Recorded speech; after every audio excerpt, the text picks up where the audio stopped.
Hey everyone, Nate Carter here with another Cornerstone Connection daily devotional. So, I've been doing a lot of thinking about waiting recently. We're spending a lot of time waiting right now, as I know many of you are too. And I got to thinking about all the times in the Bible when God required people to wait for him to act.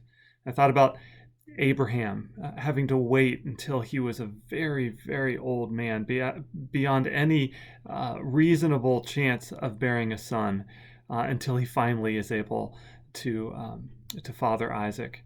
I got to thinking about Joseph, who had to wait in prison for over 10 years. Before he would finally be released on a charge that he was innocent on in the first place. I got to thinking about the Israelites in Egypt who had to wait for 400 years until they were finally released into what ended up being another 40 years of waiting in the desert.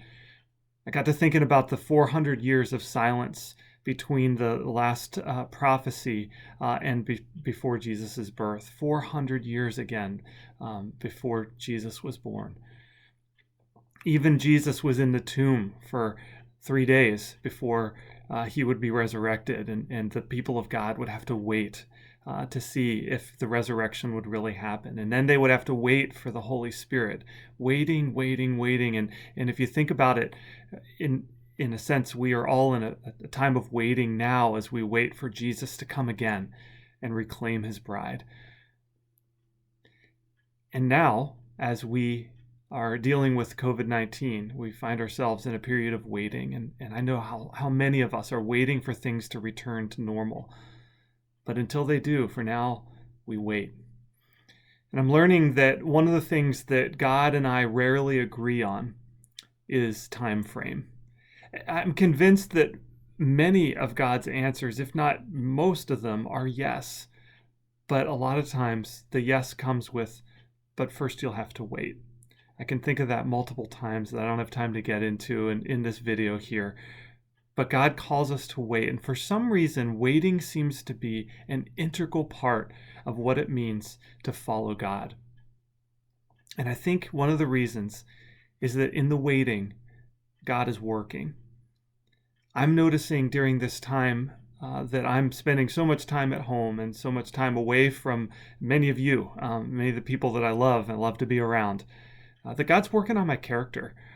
And I'm hoping that he's working on all of us and that you're allowing him to do his surgery on you. Psalm 27, verse 13 says, "I remain confident of this. I will see the goodness of the Lord in the land of the living."